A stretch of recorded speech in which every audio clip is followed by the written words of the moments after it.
Bagaimana petani bisa menentukan harga jualnya sendiri.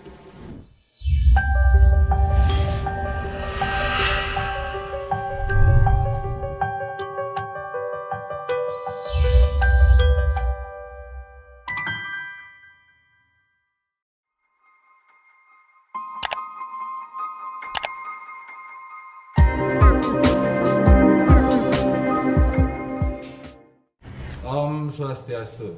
Pemirsa Semesta Bali Channel yang berbahagia, berjumpa kembali dengan saya Gus Purba dalam podcast Semesta Bali Channel, Harmoni Bali menuju era baru. Saya mohon izin ya membuka maskernya agar membuat suasananya lebih kekeluargaan, tetapi tetap kita jaga protokol kesehatan ini agar tetap berjalan, dan kita berdoa semoga pandemi ini segera berlalu. Pemirsa, kali ini kita akan berbicara tentang sesuatu hal yang menarik sekali, yaitu arak Bali. Banyak hal yang kita akan gali tentang seperti apa minuman yang identik dengan rakyat Bali ini, dengan Pulau Bali ini. Dan untuk itu di studio telah hadir pada kesempatan ini seorang anak muda yang luar biasa, yang sudah melanglang buana dan sudah bergerak berbuat untuk bagaimana memajukan atau mengoptimalkan daripada arak Bali ini. Hadir di studio Pak Komang Wene Wahyudi. Rajang. Baik Pak. Iya Rajang. Gimana kabarnya? Baik. Sehat. Sehat. Astung Astungkara.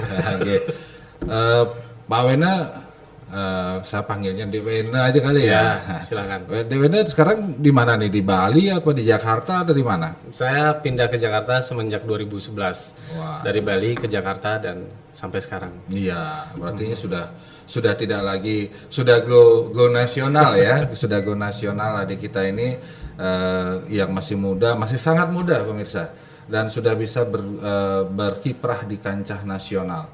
Nah, seperti apa hubungannya dengan topik kita sore hari ini tentang arak? Nah, saya akan menggali, berdiskusi dengan beliau tentang seperti apa arak Bali. Dewena, seperti apa sih arak itu sebenarnya? Ya. Kalau saya pribadi, saya memandang arak Bali itu sebagai produk kebudayaan.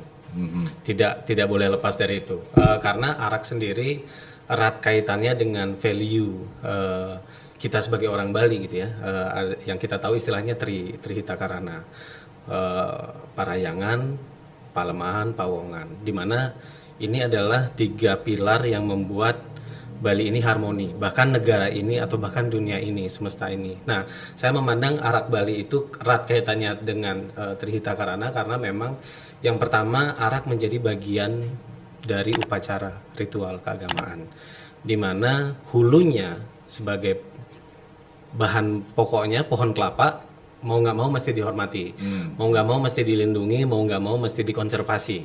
Itu jeniusnya leluhur kita dulu, zaman dulu, bagaimana memasukkan unsur kelapa dan arak ini menjadi bagian dari ritual. Makanya kalau misalnya nanti ada wacana menghilangkan minuman beralkohol, arak tidak akan pernah punah. Karena ini menjadi bagian dari ritual. Bagian daripada ritual, juga bukan hanya untuk konsumsi ya. Tidak hanya untuk konsumsi. Nah, yang kedua adalah sebagai palemahan, bagaimana hubungan harmonis antara manusia dengan lingkungan. Karena arak itu kan sebenarnya terbagi menjadi 3. Arak nyuh yang selama ini kita konsumsi sumbernya. Kemudian ada arak ental yang dari pohon lontar. Kemudian ada dari arak jake dari pohon aren. Nah, ini nih sebenarnya 3 jenis pohon yang bisa menjaga ekologi lingkungan, Pak. Kayak misalnya saya pernah beberapa kali membaca tulisan pohon aren itu menjadi salah satu pencegahan erosi di salah satu sungai di Solo. Itu dari PNPB, Pak, gitu. Karena dari sifatnya dia mampu mengikat air tanah lebih banyak, kemudian dia bisa meningkatkan pH tanah, dia mampu menyuburkan gitu. Nah, inilah kenapa pohon aren saya bekerja sama dengan berkolaborasi ya dengan Kopabara melalui beberapa program, kita menanam 10.000 pohon aren, pohon lontar gitu. Karena bagaimana sebenarnya korelasi arak ini dengan lingkungan. Ini yang harus kita edukasi ke orang-orang gitu. Iya. Tadi ke periangannya untuk sarana upacara sudah, ke pelemahannya itu menjaga lingkungan, ke powongannya, ke masyarakatnya gimana tuh? Nah, ini sebagai simbol persaudaraan. Arak Arak adalah simbol persaudaraan. Di luar dari dia sebagai usade gitu ya, pemborehan, pengobatan dan lain-lain. Ya ini sebagai simbol persaudaraan, saudara sebotol gitu ya. Dimana orang Bali itu kan akrab dan hanya dengan secangkir arak gitu ya, seseloki arak tuh bisa cair gitu suasana. Mencairkan suasana. Ya, dan pemirsa, ini satu hal yang menarik ya, yang menarik dalam artian bahwa ada sedemikian banyak filosofi yang bisa kita dapatkan dalam arak ini. Filosofi tentang berketuhanan, filosofi tentang bermasyarakat, dan filosofi tentang interaksi sosial. Bahwa dengan seseloki arak ini bisa cair suasananya. Kan dan, gitu ya? dan menjadi penumpu dari perekonomian warga. Betul. Jadi setelah dia menjadi kegiatan ini, ketiga hal ini dia menjadi penopang perekonomian dia.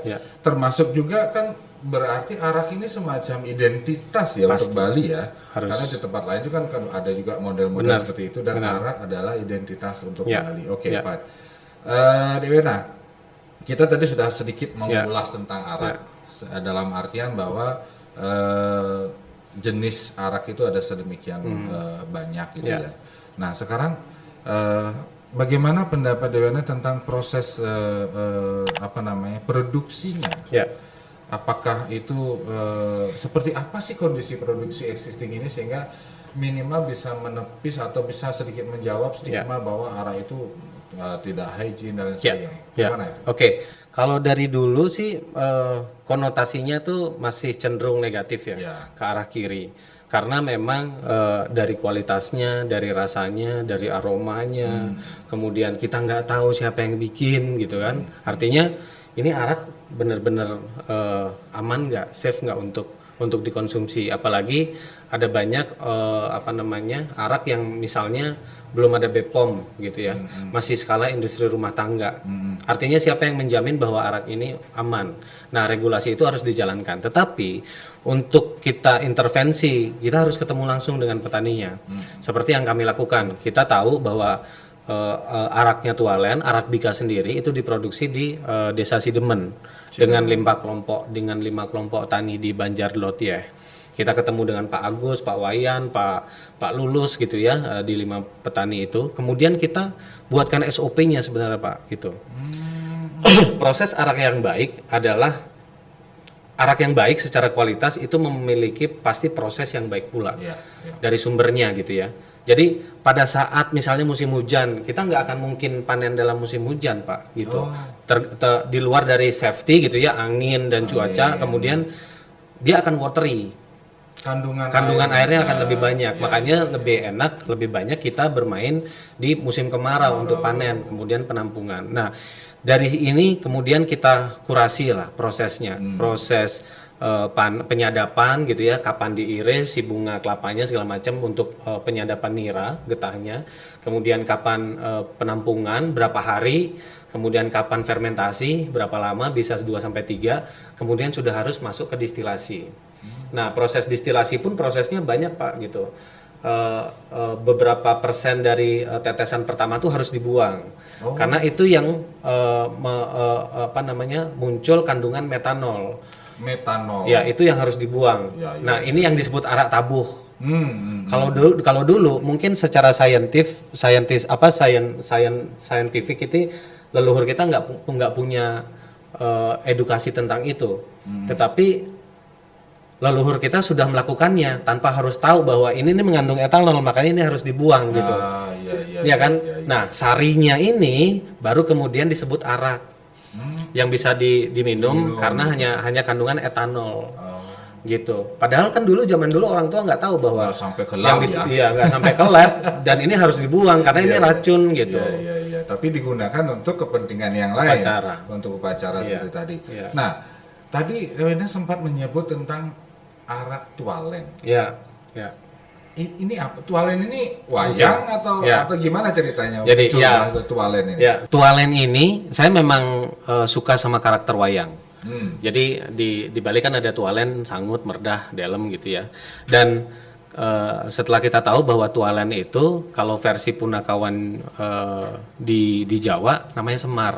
Yang Semar. Iya kan, kiai Kiang Semar gitu. Anak-anak Dewa Ismaya yang kemudian dia menjadi penasehat raja-raja, dan secara kenusantaraan inilah identitinya lokal banget nih Semar. Nah, tetapi kami mengambil namanya Tualen karena ya kita orang Bali. Nah, Tualen sendiri sebenarnya kan karakter orang tua yang bijak, dia buruk rupa, hitam gitu. Kemudian tetapi fun. Penyampaian kebijaksanaan fun. Nah, saya membangun sebenarnya sebuah brand bernama Tualen. Brand ini, Tualen ini adalah sebuah brand yang kemudian model bisnisnya itu semuanya berdasarkan IP system. IP system. Ya, intellectual property gitu. Jadi kita tidak hanya menjual arak, tidak menjual nasi campur, apapun F&B yang ada otentik lokal Bali gitu, tapi bagaimana kita mampu memonetize sebuah brand atau sebuah IP sehingga ini bisa menjadi bisnis yang berkelanjutan gitu. Nah, dari sini misalnya secara gamblangnya gini, saya bikin outlet warung ini karena pandemi aja Pak, saya pivoting ke F&B. Saya bikin namanya Warung Tualen. Warung Tualen itu adalah makanan minuman otentik asli Bali gitu. Di 3 bulan kemudiannya kita membentuk yang namanya Tualen Spirit. Ini untuk membangun ekosistem araknya yang tadi. Nah, Tualen Spirit ini yang akan menjadi agregator untuk para industri rumah tangga, terutama untuk arak, dan kemudian untuk ekosistemnya, pelakunya, terus teman-teman artisan mixologis, teman-teman yang punya resep gitu kan. Dan semakin kesini saya akhirnya banyak tahu bahwa banyak banget arak-arak yang bagus, yang berkualitas tinggi yang dimiliki oleh teman-teman gitu. Dan ini yang kemudian kan sebenarnya bagaimana kita membangun ekosistem arak ini biar bisa berkelanjutan. Nah, satu lagi menjadi Tualen Store untuk monetize merchandising dan lain-lain. Nah, hanya dengan satu brand bernama Tualen gitu. Ini yang kita sebut bagaimana kita harus sadar terhadap IP dan terhadap brand sehingga bisnis ini berkelanjutan. Nah, bersinggungan dengan arak, kita menyatukannya tuh di Tualen Spirit gitu. Kami punya produk yang namanya Arak Bika. Arak Bika. Arak dengan kopi Arabica. Arak campur ke kopi Arabica. Ya. Araknya sendiri aja sudah identiknya Bali. Kita ngambil dari petani Sidemen Karangasem, udah yang paling the bestnya. Kemudian kita mengambil pasar kopi juga Pak, single origin Kintamani yang ngetop banget. Dan ini baru diketahui bahwa hanya kopi Kintamani yang mendaftarkan identitas geografisnya di petani Indonesia. Dan udah dapat itu ya? Yang udah dapat baru SGI 000001 itu dimiliki oleh single origin Kintamani. Gayo belum, Toraja belum, yang menjadi single originnya kopi ya. Nah, balik lagi ke Arak Bika, kita sebenarnya memanfaatkan 2 pasar besar ini Pak. Yang 5 tahun ini kopi berkembang pesat, konsumennya banyak, tetapi dari Arak Bali ya kita punya segmented market yang dia pecinta alkohol atau whisky enthusiast atau dia pecinta minuman lokal gitu ya. Ini menggabungkan 2 market ini aku rasa salah satu strategi yang memang bisa berdampak besar gitu. Jadi aku pun kolaborasi dengan petani kopi, dengan pengrajin arak, dengan koperasinya juga, dengan artisan mixologisnya, dengan para pabrik yang sudah punya legal dan beberapa shareholder. Jadi kita ngebangun sebuah ekosistem ini dari hulu ke hilir. Jadi dengan satu brand Tualen ini sudah dibangun sebuah ekosistem yang based on IP tadi bahwa kita harus betul-betul menghargai kekayaan intelektual yang ada. Bahkan di Bali ini banyak loh, salah satunya kopi Arabica itu juga sudah dapat pengakuan dan itu memang penting harus kita lakukan. Jadi artinya Wena dan teman-teman sudah melakukan sebuah proses untuk bagaimana mengangkat atau meng-adding value sesuatu yang ada di Bali. Ya. Salah satunya arak ini. Ya. Nah, khusus bicara arak. Ya. Ini kan selama ini arak nih sesuatu yang katakanlah masih secara legalnya abu-abu. Ya. Ini kan sekarang udah ada Pergub 1 nih tahun Ya. 2020 Ya. nih. Seperti Ya. apa itu positioning Pergub Ya. itu terhadap Ya. kegiatannya? Ya. Yang pertama sih yang kami lihat Pergub itu lahir di kala pandemi ya. Dan itu sebuah terobosan yang sangat luar biasa gitu. Dan kami pun selaku pelaku yang memang konsen terhadap arak Bali mengapresiasi dengan adanya Pergub nomor 1 tahun 2020. Pergub nomor 1 berkenaan dengan arak Bali legalisasi. Ini adalah satu langkah strategis yang positif. Ya. Yang menjadi pondasi, yang menjadi dasar untuk kita berkembang ke depannya gitu. Walaupun ada beberapa poin yang masih perlu di adjust gitu ya, dikritisi, kemudian perlu disesuaikan gitu ya.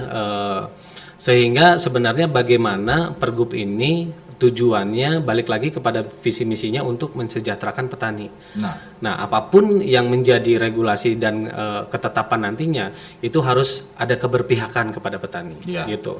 Saya kasih gambaran sedikit bagaimana petani bisa menentukan harga jualnya sendiri. Harga jual araknya. Harga jual araknya yang diproduksi oleh petani. Yang diproduksi oleh petani. Dia yang manjat, dia yang panen, dia yang distilasi, kemudian mereka tidak bisa menentukan harga jualnya sendiri. Yang menentukan siapa? Karena rata-rata koperasi. Oh, jadi masih ada koperasi. Yes. Atau kadang pengepul. Yang menentukan, saya mau minta harga 10.000, saya ambil berapa liter atau berapa jerigen. Yang menentukan mereka. Si pengepul ini, kalau nggak mau 10.000 saya ke desa sebelah.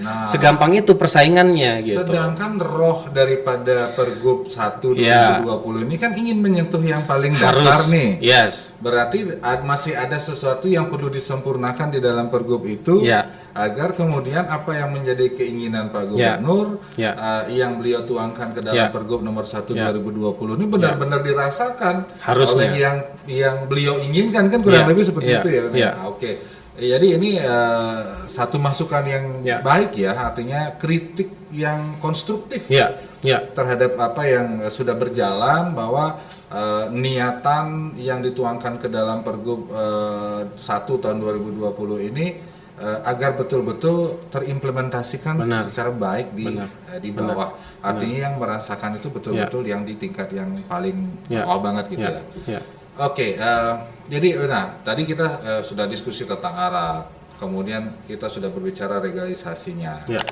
Seberapa besar pengaruhnya Pergub 1 ini terhadap kegiatan baik mulai dari produksi sampai penjualan arak di Bali ini? Ya kalau saya melihat gitu ya, kalau saya melihat dan mengamati, sebenarnya legalisasi ini bisa menyentuh dari hulu ke hilir yang saya bilang tadi. Tetapi memang ada beberapa yang perlu disempurnakan. Ini bisa banget dikembangkan. Tetapi yang terpenting adalah sebenarnya bagaimana ini kan beberapa petani arak ini kan legalisasinya dipegang oleh koperasi, Pak. Jadi koperasi ini yang menjalankan perizinannya, kemudian menjalankan bisnisnya. Jadi orang juga kadang kalau mau dilindungi menjadi legal, dia harus belinya ke koperasi gitu. Tetapi bagaimana koperasi juga harus bisa menjual harga yang sistem yang berkeadilan gitu. Kalau konservatifnya oke lah 20%. Tapi saya nggak mau.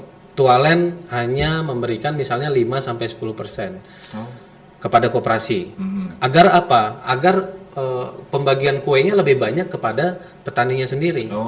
Dan kita tidak pernah menego masalah harga. Jadi ya karena kita melakukan proses tadi, SOP, pengontrolan dan lain-lain, ini kan double effort. Apalagi kita tualennya double distill, Pak. 2 kali penyulingan. 2 kali penyulingan. 2 kali penyulingan. Sehingga ini harus dihargai lebih lah. Sehingga kita tidak nego harganya. Kalian sudah happy dengan harga sini, kemudian pembagiannya meratakah untuk ekosistemnya, pelaku yang lainnya dari tukang panjat, panen, kemudian fermentasi sampai penyulingan, apakah sudah semuanya dapat?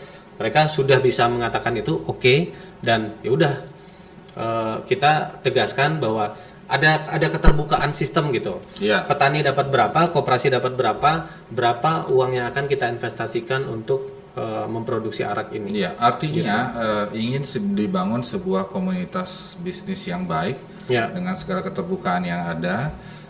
Siapa berbuat apa, siapa dapat apanya, fair kan seperti itu ya. Mungkin dari apa yang Wena sampaikan tadi itu harapannya mungkin adalah semua anggota pada petani-petani ini menjadi anggota koperasi sehingga mungkin secara personal mereka dapat, secara komunalnya di koperasi mereka dapat, mungkin seperti itu ya. Tetapi mungkin di lapangan belum terimplementasi seperti itu ya. Artinya regulasinya sudah dibuat, tetapi mungkin di dalam pelaksanaannya perlu kontrol lebih mendetail, lebih mendalam sehingga betul-betul harapannya itu tercapai kan seperti itu. Oke, kita sudah berbicara di hulunya nih, produksinya, kemudian regulasi dan lain sebagainya.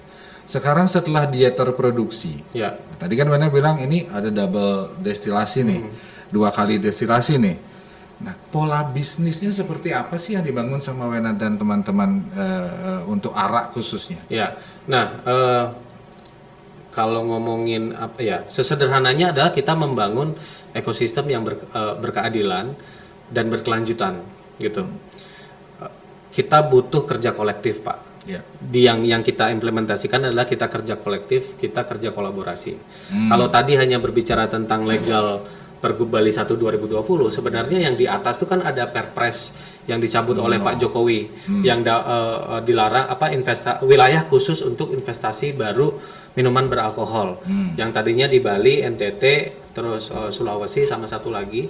Akhirnya kan dicabut dalam kurang waktu 2 kali 24 jam. Ya karena ada beberapa tekanan lah. Tetapi yang bisa kita lakukan sebenarnya prosesnya adalah kita kolaborasi tadi. Kita bekerja sama dengan pabrik yang sudah memiliki izin usaha yang memproduksi minum. Kemudian kita kolaborasi dengan koperasi untuk menjaga legalisasi arak bahan bakunya. Kita kolaborasi dengan petani. Kita memberikan fee royalty sekian persen gitu ya untuk petani selama Arabica ini diproses gitu. Terus kita kolaborasi dengan artis mixologisnya yang memiliki resep gitu. Kemudian kita kolaborasi ya dengan pabriknya dengan sistem fee royalty itu. Jadi ini sebenarnya kerja kolektif yang kemudian secara potensi ini mendukung satu sama lain. Belum lagi dari pemerintahan kami dekat juga dengan Kementerian Koperasi dan UMKM, Pak Teten, kemudian ada BUMN, Pak Erick Thohir, kemudian ada beberapa tim lagi gitu ya, yang kemudian kami difasilitasi atau dikoneksikan dengan beberapa stakeholder lain. Kami bekerja sama dengan Smesco Indonesia, LLP ya, LLP, Lembaga Layanan Pemasaran. Dia mengkoneksikan untuk 150 hotel Accor Group di seluruh Indonesia. Kalau misalnya, kita berbicara pola bisnis nih, dari potensi Dewana sudah tahu, kita punya semacam minuman yang identik dengan kita, dan secara kualitas pun Dewana yakin ini bisa berkembang. Nah, bagaimana kemudian Dewana melihat prospeknya arak Bali ini melalui arak Bika tadi itu? Untuk mungkin pasarnya bisa diperluas. Kira-kira yang dibutuhkan apa nih untuk kita ini biar bisa support produk kita ini bisa lebih jangkauan pasarnya. Karena ini kan kita bicara minuman beralkohol kan daftar negatif investment ya DNI gitu. Tetapi kalau prosesnya sebenarnya ya regulasinya banyak Pak. Dari perizinan aja banyak banget tuh SKCK, kemudian IUIA, kemudian belum CK5, CK6 ke distributor, BPOM, uji lab dan lain-lain, cukai. Terlalu panjang menurut saya. Tetapi memang ini yang perlu dikontrol oleh pemerintah, ya ini wewenang pemerintah. Tetapi bagaimana dengan kondisi yang sulit ini sebenarnya bagaimana kita bisa berkolaborasi dengan pihak lain. Nah, kalau berbicara tentang pasar opportunity, it's a big business, Pak. This is big industry. Kita melihat kayak Johnny Walker, kita melihat kayak Smirnoff, vodka, soju, sake, kayak arak sama. Whisky itu kan produk lokalnya di Scotland, di Skotlandia. Vodka itu lokal produk untuk Rusia. Amerika tidak mau menyebut whisky, mereka menyebutnya bourbon. Kemudian Jepang punya sake, Korea punya soju. Begitupun Bali. Bali Arak. punya arak. Begitupun Indonesia. Punya Ciu, punya Lapen, punya Moke di NTT, punya Sopi di Alor, punya Suandari di Papua, punya Cap Tikus di Makassar. Ini produk kebudayaan, produk Indonesia yang identik dan Indonesia memiliki itu gitu. Iya, Nah, iya. arak pun sebenarnya berasal dari bahasa Arab, Pak. Arak itu dari bahasa Arab. Dari bahasa Arab. Apa itu arak itu bahasa Arab? Ya karena mereka yang menyebutnya arak gitu ya, Cina juga menyebutnya dengan arak gitu ya, dan kemudian mereka masuk ke sini, Tionghoa dan lain-lain, akhirnya kita menggunakan bahasa mereka. Arak. Ya, padahal kita punya yang namanya sajeng. Aslinya sajeng. Yes, Sajeng rateng. sajeng rateng, sajeng tasa, sajeng satu lagi apa? Sajeng matah, sajeng tasa, sajeng rateng. Ini natif arak Bali. Aslinya. Nah, yang kemudian tidak bisa kita gunakan lagi atau tidak populer. Iya. Nah, Tualen punya misi mengedukasi masyarakat kembali bahwa kembalilah menggunakan istilah sajeng. Sajeng masak yang itu untuk sajeng apa? Matah yang itu brem, tetabuhan dan lain-lain. Kemudian ada sajeng tasa yang dia difermentasi menjadi tape, menjadi tua wayah, tua manis gitu ya, menjadi sajeng tasa, kemudian menjadi sajeng rateng yang sudah didistilasi.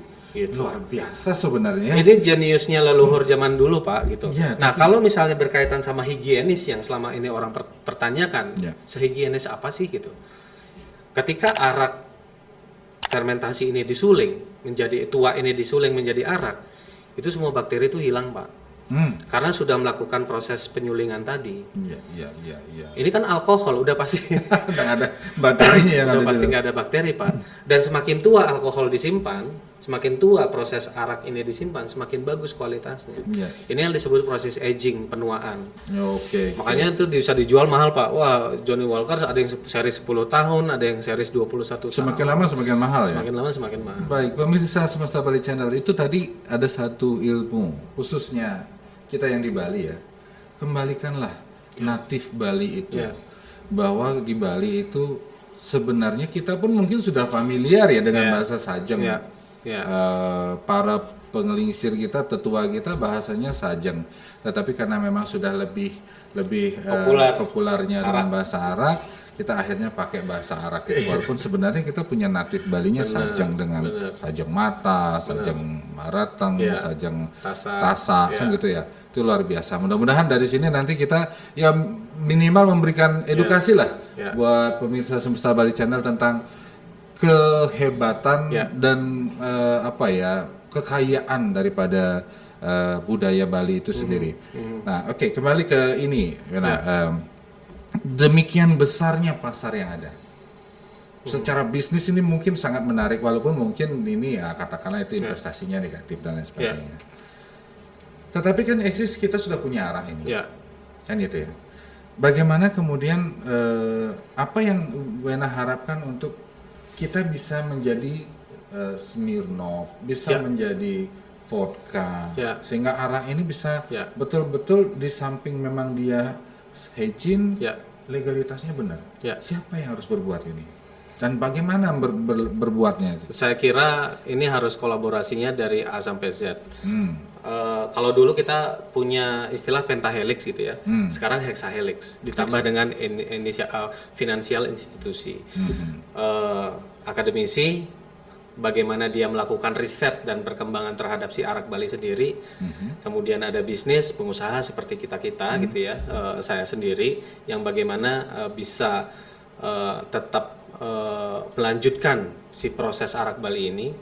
Akademisi, bisnis, kemudian community ini lagi berkembang, Pak. Bagaimana community movement, society movement ini memang arahnya bakal ke sana. Orang-orang apalagi generasi Z gitu ya, yang memang punya kepedulian terhadap social movement, punya kepedulian terhadap environment, dia mencari produk-produk yang memang lokal banget dan membela kearifan lokal. Ini besar pasarnya. Kemudian komunitas, kemudian government selaku pemegang kebijakan. Media penting untuk mengedukasi, mengedukasi masyarakat bahwa melihat arak ini jangan melihat maksiat dan negatifnya aja, Ya. gitu. Ada hal positif Ada hal juga di positifnya situ, ya. yang lebih luhur yang harus kita ceritakan. Jadi sehingga kalau misalnya orang selalu mengangkat arak dengan hal negatifnya, ya kita tetap konsisten untuk membangun arak dari sisi narasi positifnya gitu. Jangan kemudian kalau satu orang mabuk karena arak, satu Ya, araknya dimasalahin. araknya dimasalahin. Tapi mabuk karena minuman alkohol yang berbranded tidak dimasalahin gitu ya. Itu dia. Makanya kita harus benerin produknya kita. Iya, Ini effortnya setuju. sama institusi keuangan gitu. Sehingga ini kolaborasi yang sangat menyeluruh yang semuanya memiliki apa ya? Frekuensi dan spirit yang sama untuk membesarkan. Nah, kalau sebenarnya cita-citanya hanya satu, bagaimana arak ini mampu naik kelas. Arak ini nantinya mampu bersanding di toko-toko retail modern, retail-retail besar, bersanding dengan whisky, bersanding dengan vodka, bersanding dengan soju, sake. Seperti itu. Yang selama ini kita nggak pernah melihat bahwa ada arak Bali, misalnya di mana, di toko besar gitu. Duty free paling beberapa aja, 1-2 jenis arak. Padahal ngelihat produksi teman-teman tuh, produk teman-teman enak banget, kualitasnya bagus dan bisa diadu gitu. Nah, sehingga kalau misalnya tadi berbicara tentang kerja kolaborasi, kita bekerja sama dengan Sarinah, Pak, gitu. Yang sebagai Windows of Indonesia, dia memiliki ekosistem produk lokal tetapi yang sifatnya premium sehingga ini bisa dipasarkan. Nah, nantinya Sarinah ini bekerja sama dengan Duty Free di seluruh dunia dan kurang lebih mendapatkan 300 sampai 400 outlet. Nah, sehingga teman-teman lokal ini, produk lokal termasuk Arabica dari Tualen itu bisa menyebar ke seluruh dunia. Gitu. Artinya peluang pasar ini luar biasa. Besar, Pak. Besarnya. Besar. Hanya saja kita yang harus mempersiapkan diri kita untuk bisa masuk ke sana kan, gitu jadinya ya. Dan untuk bisa masuk ke sana itu tidak bisa dilakukan oleh hanya oleh para pengusaha ini saja. Jadi harus ada kolaborasi di sini, berbagai stakeholder bersatu dalam satu visi yang sama, misi yang sama untuk itu kan gitu ya. Oke. Sekarang kita berharap ya, mudah-mudahan ini menjadi sebuah momentum bahwa ada pergerakan daripada zaman seperti yang Wena sampaikan tadi itu yang akan sudah mulai mengarah ke sana, sehingga kita tidak lambat untuk menangkap momentum ini. Di samping tujuannya adalah untuk di samping naik kelas mensejahterakan masyarakat petani arak gitu ya, teman-teman saudara-saudara kita. Oke. Bisnisnya sudah terbuka. Peluang pasarnya luar biasa. Apa yang harus dilakukan dan siapa melakukan sudah harus kita sudah termitigasi lah, katakan seperti itu. Nah, sekarang yang sudah existing, Dewena melalui Tualen Bika ini, pemerintah sudah ada colek-colek nggak sedikit sama usahanya Wena ini, mungkin bantu apalah gitu misalnya, ada kerjasama? Sementara masih mandiri. Bantuan yang diberikan kepada kita itu lah semacam fasilitator tadi, Pak. Bagaimana Pak Teten melalui Kemenkop Koperasi gitu ya, Menteri Koperasi dan UKM membuka networking seluas-luasnya buat kami, dipertemukan dengan Smesco Indonesia, dipertemukan dengan grup Accor Hotel, dipertemukan dengan Sarinah melalui BUMN ya, karena Sarinah Indonesia di bawah Pak Erick Thohir. Bagaimana saya bercerita ini yang kami hadapi dan kemudian tolong dicarikan solusinya.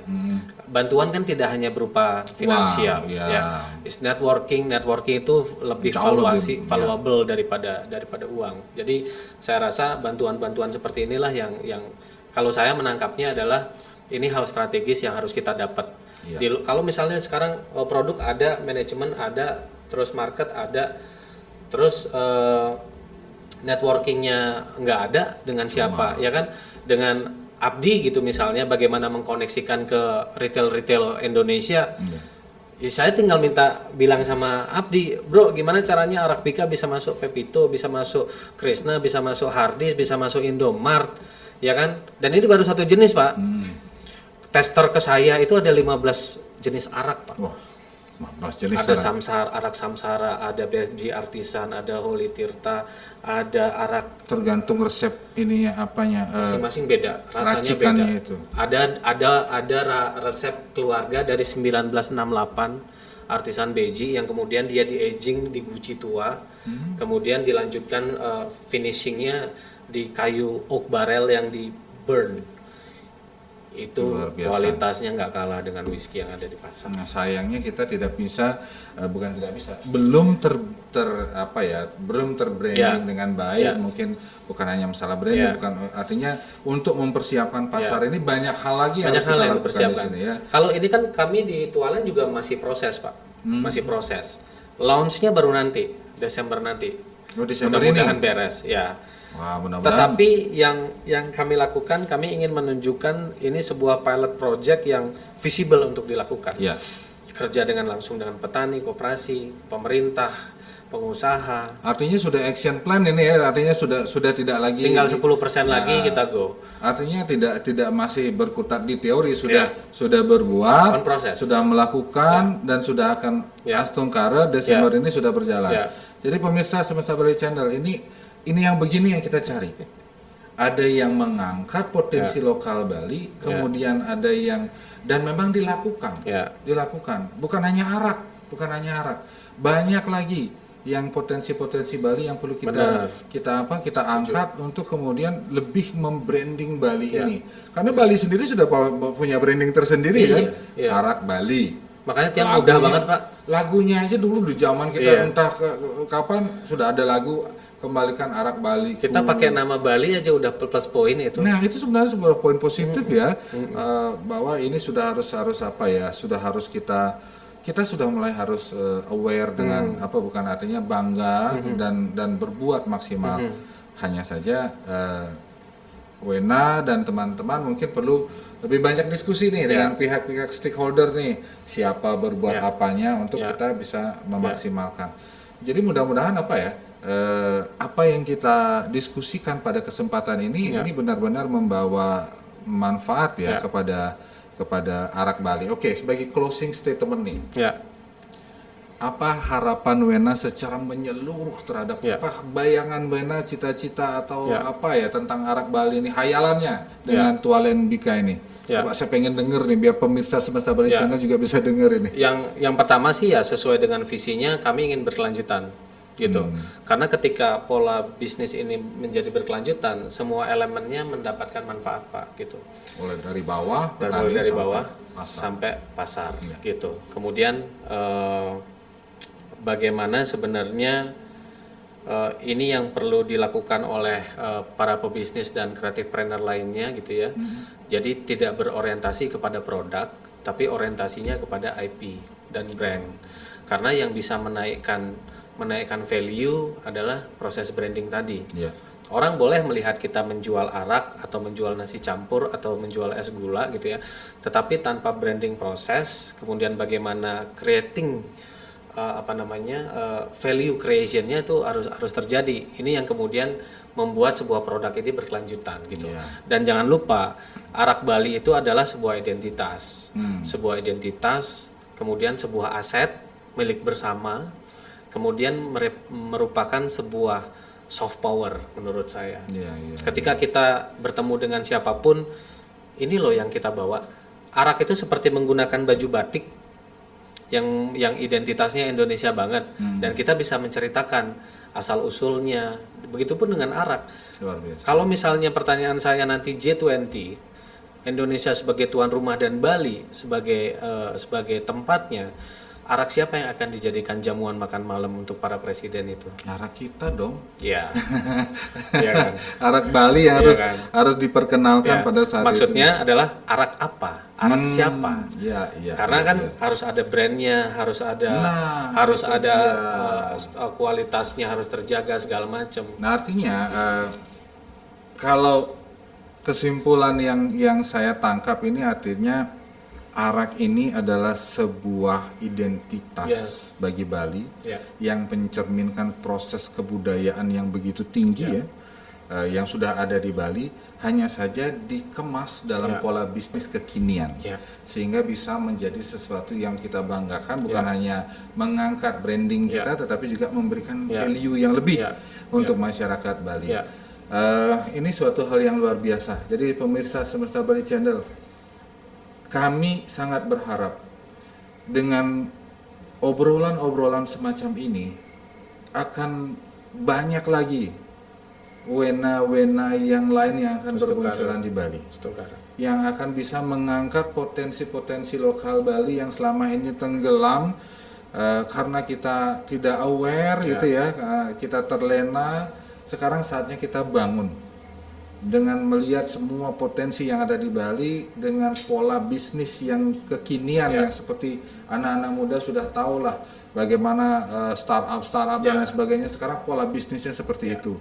Digalilah semua potensi-potensi Bali itu sehingga betul-betul di samping mengangkat juga melestarikan, kan gitu ya, mengangkat yang sudah hampir tenggelam. Sambil kita melestarikan dan kita mendapatkan hasil daripada Dan dinaikkan derajatnya. Derajatnya itu ya, yang luar biasa, artinya berani bersaing nih sebagai minimal arak ini apa ya, sarana bersosialisasi yang bagus ya, soft power itu. Baik, Sebagai alat diplomasi. nah tidak perlu banyak diplomasi, tinggal silakan Habis itu salaman. artinya sudah selesai. Ada banyak, artinya begini, ada sejuta kata dalam satu sloki arak. Jadi mewakili semua rasa yang ada, cukup dengan Anda terima uluran tangan saya dengan sesloki arak ini. Baik, pemirsa Semesta Bali Channel, itulah sebuah keluar biasaan yang ada di Bali yang harus kita bangkitkan kembali. Jadi jangan pernah lupa untuk selalu menyaksikan apa yang kita tayangkan di podcast kita Semesta Bali Channel, dan jangan pernah lupa juga untuk mensubscribe, karena dengan mensubscribe Anda sudah akan bisa membantu untuk bagaimana podcast kita ini bisa berkelanjutan dan bisa lebih banyak mengedukasi masyarakat Bali. Demikian semeton pemirsa Semesta Bali Channel, saya bersama Adek Wena pamit undur diri. Mohon dukungannya. Kita tutup dengan para mesanti. Om Santi Santi Santi Om.